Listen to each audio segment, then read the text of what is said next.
Es un honor para nosotros presentar este tema llamado Trascendencia de los ecosistemas, en el cual mi grupo y yo hemos profundizado más acerca de los ecosistemas, el medio ambiente y su importancia.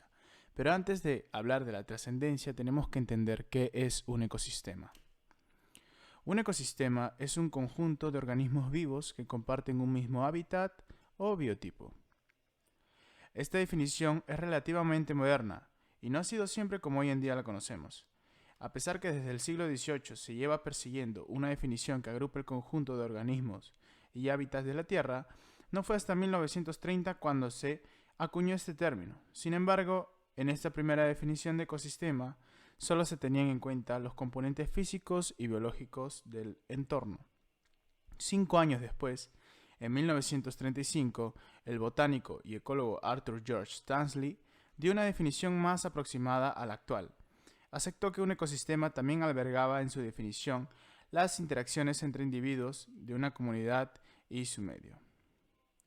Partiendo de la base de que un ecosistema es el conjunto de organismos de una comunidad y su entorno, podemos definir varios tipos de seres vivos que los componen, atendiendo a la cadena trófica. Encontraríamos en primer lugar a los productores primarios, aquellos que son capaces de producir materia orgánica. Luego, siguiendo la cadena trófica, encontramos a los consumidores, que son los organismos heterótrofos. Y en el último eslabón, los descomponedores, los que se alimentan de materia orgánica muerta. En los ecosistemas podemos encontrar varios tipos de ecosistemas teniendo en cuenta su naturaleza y sus propiedades físicas. Asimismo, estos tipos de ecosistemas se pueden dividir en subtipos. Sin embargo, muchos de estos se pueden agrupar nuevamente en otras clases de ecosistemas llamados biomas. Cada bioma agrupa distintas áreas de similares condiciones, tanto climáticas como geográficas. Robert Whittaker, ecólogo estadounidense investigador de la sucesión y de gradientes de vegetación, propuso 3 medidas de diversidad de los ecosistemas: alfa, beta y gamma. Alfa es la diversidad dentro de un ecosistema que generalmente se describe como el número de especies. Beta incluye la comparación de diferentes ecosistemas en gradientes ambientales, por ejemplo, en una zona montañosa. La diversidad beta nos indica qué tan grande es el cambio de las especies de un ecosistema a otro. La diversidad gamma se refiere a la diversidad total de una región, es decir, a la diversidad geográfica. En ella se suman las diversidades alfa de varios ecosistemas. Siguiendo con el tema antes expuesto, me toca a mí hablar sobre la importancia de la protección de los ecosistemas. Mediante esto surge la pregunta, ¿por qué es importante proteger a los ecosistemas? Y obviamente al preguntarnos la importancia de esto, es claro decir que se debe a que los ecosistemas vendrían a ser fundamentales para la existencia de cualquier tipo de vida, ya que los mismos nos brindan una gran cantidad de bienes y servicios. Podemos acertar al decir que proteger los ecosistemas puede evitar el aceleramiento del cambio climático y obviamente el auge de conflictos sociales por la escasez de bienes, como pueden ser futuramente la desaparición del agua o incluso la pérdida de alimentos dado a la infertilidad de un suelo. Además de ello, podemos acertar también en decir que su protección ayuda a la mejora de la salud de las personas y evita la proliferación de nuevas enfermedades. Obviamente esto se puede relacionar al virus o a distintas pestes que pudieron acontecer antes en las edades medias, etc. También proteger a los ecosistemas nos asegura un ambiente favorable para las generaciones que vienen, las generaciones futuras. Es fundamental conservar los ecosistemas naturales del planeta para mantener un equilibrio natural del mismo, y además para preservar la vida humana, pues los ecosistemas son parte del lugar donde hacemos vida. Algunas cosas que se pueden hacer para preservar los ecosistemas son evitar la contaminación, promover el cuidado de las regiones naturales, usar los recursos naturales de manera sustentable y eficiente, y finalmente, promover el correcto uso de las fuentes de energía. Los ecosistemas y la biodiversidad que albergan son el soporte vital de la Tierra. Dependemos de ellos para el aire que respiramos, la comida que comemos y el agua que bebemos. Las humedades filtran los contaminantes del agua. Las plantas y árboles reducen el calentamiento global absorbiendo el carbono. Los microorganismos descomponen la materia orgánica y fertilizan el suelo para proveer los alimentos. La biodiversidad ayuda a polinizar las flores y cultivos. También provee comida y medicina para nuestro bienestar. Sin ella no seríamos capaces de sobrevivir. Hablaremos sobre los tipos de ecosistema. Existen 4 tipos de ecosistema: acuático, terrestre, híbrido y microbiano. Cada uno de estos 4 tipos de ecosistema se desdobla en otras clases. El ecosistema acuático. Este se subdivide en ecosistema marino y ecosistema de agua dulce. El ecosistema terrestre se subdivide en bosque, desértico, tundra, entre otros. El ecosistema híbrido.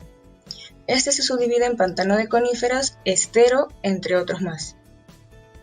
Finalmente, el ecosistema microbiano se subdivide en microbiotas, biopelículas o biofilm y gránulos de kéfir. Hablaremos sobre los ecosistemas terrestres, sus tipos y cómo estos han afectado el día de hoy en diversas extinciones de especies. El ecosistema terrestre es aquel que en todo ser vivo va a realizar sus actividades en el suelo firme, en el aire, en el agua y en todo lo que este ser vivo va a necesitar y ser rodeado para poder crecer y reproducirse. Existen tipos de ecosistemas. Los tipos de ecosistemas terrestres tienen un lugar fuera de agua, es decir, sobre la tierra. Desiertos, tenemos bosques, montañas y valles. Los ecosistemas de vegetación predominante son los bosques, pues estos constituyen árboles y diversas matas. Las praderas con vegetaciones bajas y en planicies. También tenemos lo que son los desiertos, que son una vegetación árida de extremo calor. El agua y la tierra son unos elementos que se complementan a la perfección. El ecosistema terrestre nos provee alimento, refugio, aire limpio y agua. Los bosques y montañas son una fuente de alimento y son el hábitat también de varias especies y animales. Además nos dicen que alrededor de 1.600 millones de personas utilizan todo ello para su subsistencia. Cuando contaminamos la tierra, también nos estamos contaminando a nosotros, pues cada año desaparecen 13 millones de hectáreas y 22 especies conocidas de animales que están en peligro de extinción. Como sabemos, el ecosistema terrestre es indispensable para el ser humano y todos los seres vivos, ya que estos son los que hacen que haya vida en nuestro planeta, dependiendo tanto de los árboles para el oxígeno como de los recursos naturales que nos brinda la naturaleza, por lo que existe un gran porcentaje de bosques en nuestro mundo que ayudan a la supervivencia del mismo. Y si estos llegasen a desaparecer, las concentraciones de dióxido de carbono, monóxido de carbono, dióxido de azufre y dióxido de nitrógeno serían más altas, lo que dificultaría la existencia de los seres vivos. Si no contamos con estos importantes medios, nos conllevaría a la extinción de la gran mayoría de vida que alberga nuestro planeta, causando así un desbalance y ya nada se iría a como lo percatamos. Muchos de los animales que en la actualidad son terrestres se adaptarían, pero la gran mayoría no sobreviviría. Es por ello que es importante la existencia de las tierras, ya que esta es la que alberga la mayoría de la biodiversidad que conocemos hoy en día. Siguiendo, tenemos un caso terrestre, donde ocurrió un incendio en el 2019, incendios forestales en el Perú, donde fue realizado sobre el área nacional que abarcaba una gran superficie. Con ello podemos seguir diciendo que en los incendios forestales y en la organización actual para el manejo de los incendios forestales, el análisis del problema permitió diagnosticar un conjunto de factores biofísicos, dificultades y deficiencias en la política ambiental actual, desde el punto de vista de su uso como elementos de toma de decisiones que contribuyan a reducir la gravedad de los incendios forestales en el país. El lugar es una húmeda región amazónica.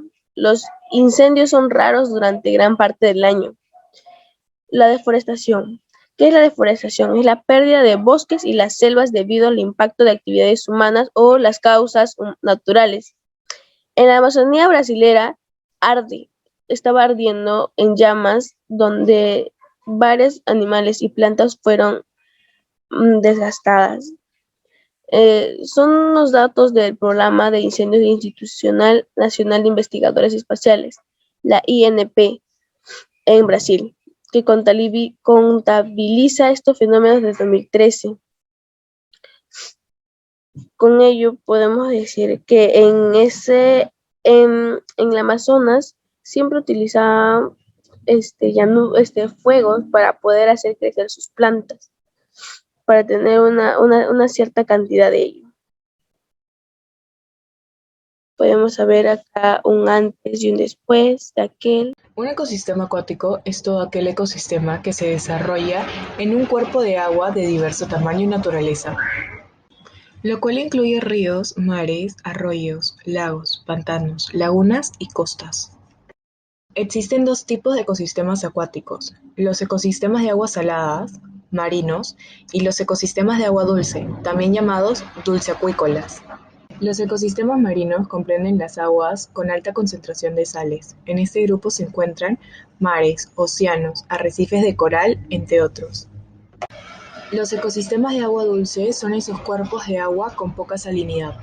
Aquí se pueden agrupar los humedales, pantanos o ciénagas que desaparecen y aparecen según las temporadas.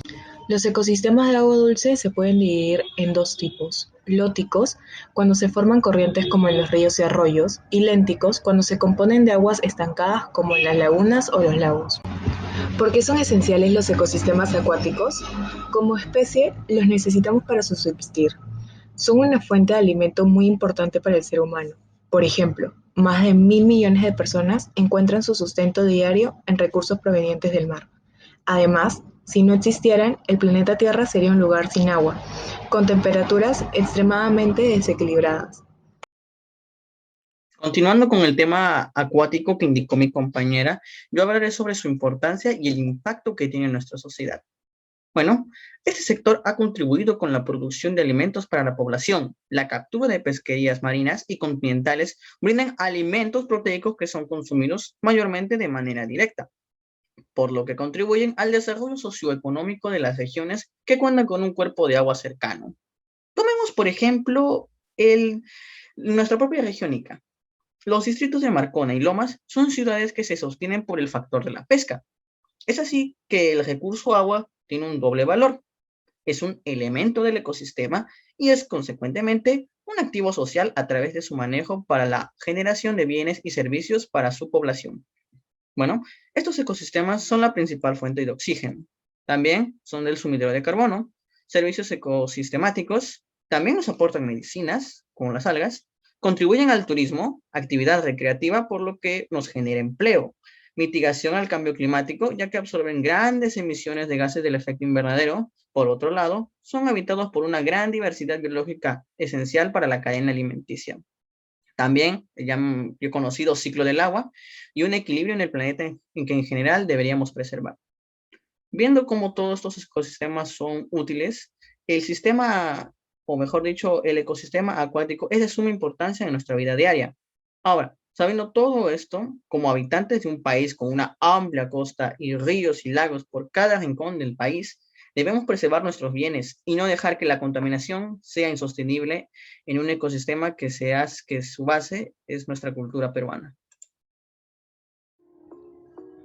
Hablaremos sobre la huacachina de La Joya, un ecosistema terrestre de tipo desértico, que se encontró en la ciudad de Arequipa, en La Joya, donde un grupo de familiares, en busca de uno de sus seres queridos fallecidos, abrieron una zanja en dicha laguna para poder dar con el cuerpo, sin darse cuenta de que sus acciones generarían una quebrada de más de 30 metros de profundidad, por donde se vacía la laguna por completo, provocando así también daños a los cultivos, provocando lodos y pérdidas frutales.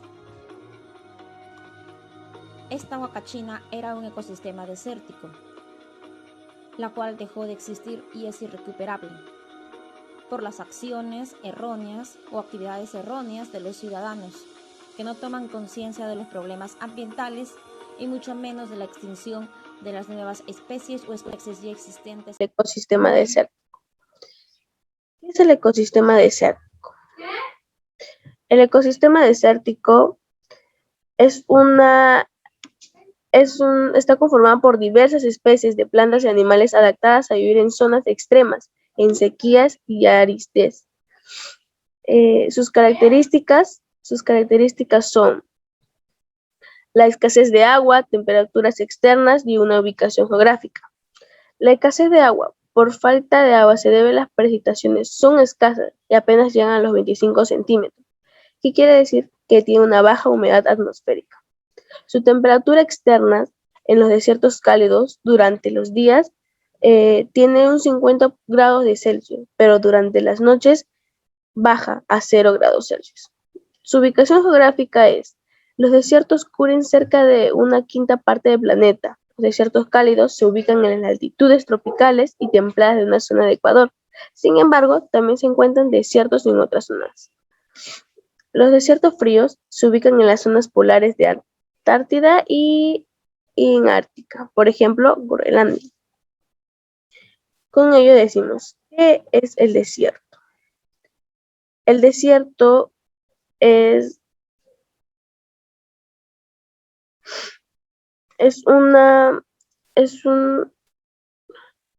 un área de tierra extremadamente seca y con escasas precipitaciones. Es uno de los biomas más importantes de la Tierra, dada la variedad de plantas y animales adaptados a vivir con tales condiciones. ¿Cuál es el desierto más grande de la Tierra? Es la Sahara. La Sahara es un desierto más grande. ¿Qué es el desierto Sahara? Es conocido como el desierto más cálido del mundo, como el más grande. Se ubica en toda la franja norte del continente africano. Los tipos de desiertos son el desierto semiárido, desierto cálido, el desierto costero, el desierto frío y el desierto florido. ¿Qué es el desierto cálido? Consta de pocas precipitaciones y altas temperaturas. ¿Qué es el desierto semiárido? Es un tipo de desierto moderadamente seco. ¿Qué es el desierto costero? El desierto costero se caracteriza por la ocurrencia de la neblina. Y su desierto frío son desiertos cubiertos de nieve con precipitaciones anuales inferiores. Que el desierto florido ocurre en el desierto de Atacama, en Chile, el más estéril del planeta. Su nombre se debe a la aparición de diversas flores entre los meses de septiembre y noviembre. Podemos seguir con ello diciendo la flora y la fauna. Tenemos la fauna en los desiertos cálidos. Está constituida por animales adaptados a vivir condiciones externas. Estos han desarrollado técnicas que les permiten vivir con poca agua. Su flora en los desiertos es por las plantas y puede pasar mucho tiempo, incluso años, recibir lluvias o agua fresca. Por tanto, la cobertura vegetal de estos biomas se ha reducido o casi inexistente. Otros animales pasan gran parte de las horas soleadas bajo la tierra o escondidos entre las rocas. La fauna desértica está compuesta por serpientes, lagartos, escarabajos, hormigas, arácnidos, entre otros. En los desiertos fríos, los animales están adaptados a vivir bajo temperaturas muy bajas. Entre las especies animales que viven en condiciones están el oso polar, los pingüinos, los aves, los zorros de Ártico, la liebre, entre otros. En la flora, algunos ejemplos de flora desértica son las plantas suculentas como el cactus, que almacena agua en sus espinas y tallos. También se puede apreciar arbustos medianos, hierbas de mequices, entre otros, incluso algunas plantas de desierto. Por ello tenemos el relieve, las dunas, las llanuras y las selvinas y las mesetas.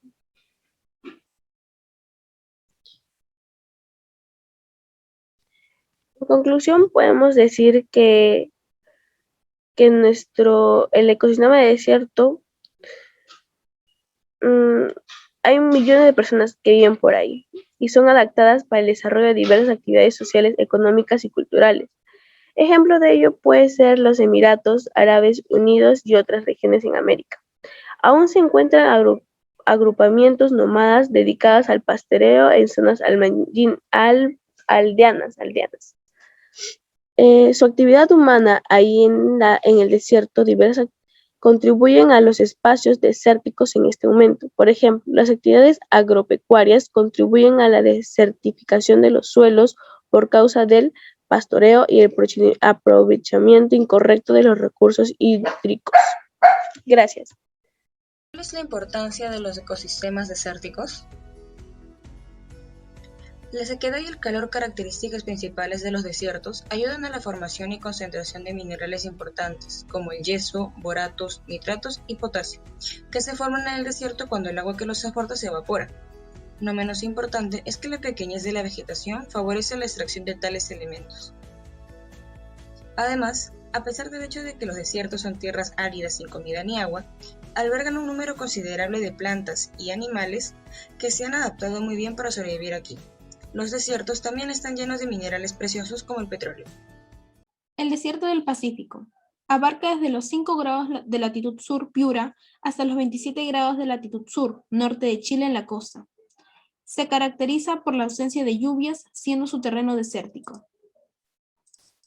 Hay vegetación solo en los valles fluviales y las lomas. Estas últimas se llenan de vegetación en invierno, de mayo a octubre. Las lomas son producto de la condensación de las neblinas que avanzan del mar del desierto. Finalmente, en los ríos de esta ecorregión abundaban los camarones, pero actualmente en casi todos los valles han desaparecido. El ecosistema es un sistema dinámico relativamente autónomo, formado por una comunidad natural y su medio ambiente físico. En otras palabras, se trata de una comunidad de factores físicos y biológicos, particulares de un medio ambiente concreto. En todos los ecosistemas se distinguen dos tipos de componentes, bióticos y abióticos. Los componentes bióticos son los seres vivos que habitan en un lugar, como las plantas, los animales y los microorganismos. Los componentes abióticos son el agua, la luz, la temperatura y el suelo. La interacción entre el medio abiótico y biótico se produce cada vez que un animal se alimenta y después elimina sus desechos, o cada vez que ocurre fotosíntesis, al respirar, etc. Sin embargo, la contaminación ocasionada por herbicidas, fertilizantes y hasta residuos de la actividad humana, que es uno de los fenómenos que en la actualidad está poniendo en peligro la supervivencia de nuestro ecosistema, con prácticas de grandes vertidos industriales o el uso excesivo de materiales biodegradables, como por ejemplo el plástico. Cabe recalcar que cada objeto que arrojamos afecta con sustancias nocivas que tardan cientos de años en desaparecer. Entonces, queda en conciencia de la población las limitaciones a prácticas abusivas que deterioran los suelos y contaminan en general el medio ambiente, afectando la calidad de vida de sus habitantes. Entre los impactos negativos más importantes de la actividad humana es la contaminación del aire. Hace unos 150 de años, el aire era puro y limpio, perfecto para que los seres humanos y los animales de la Tierra lo respiraran. Después de que el hombre empezó a construir fábricas y usar automóviles que generan gases dañinos que contaminan el aire, muchas ciudades del mundo tienen aire lleno de esta contaminación llamado smog, lo que constituye el problema principal para la salud y el bienestar de los habitantes. Por esta razón, la búsqueda del desarrollo sostenible es el principal reto que enfrenta la humanidad en estos tiempos. Es necesario que tanto los gobiernos como los individuos consideren la sostenibilidad de los ecosistemas como una condición esencial para la vida humana. Se debería hacer uso racional de los recursos naturales y buscar un pensamiento nuevo de hombres y mujeres respecto a vincularse de manera correcta en el medio en el que se encuentran. Finalmente, queremos concluir enfatizando que el Estado debería incluir en el sistema educativo la aplicación de prácticas que ayuden al cuidado del medio ambiente y que la población tenga la capacidad de tomar conciencia sobre estos asuntos, pues está en nuestras manos preservar el cuidado del ecosistema, ya que la naturaleza es aquella que nos proporciona la mayor parte de recursos que usamos día a día. como agua, alimentos, componentes para los medicamentos, etc. Entonces, a manera de reflexión, cuestiónate la siguiente pregunta. ¿Cuál es tu deber como ciudadano? ¿Proteger o destruir el ecosistema? Muchas gracias.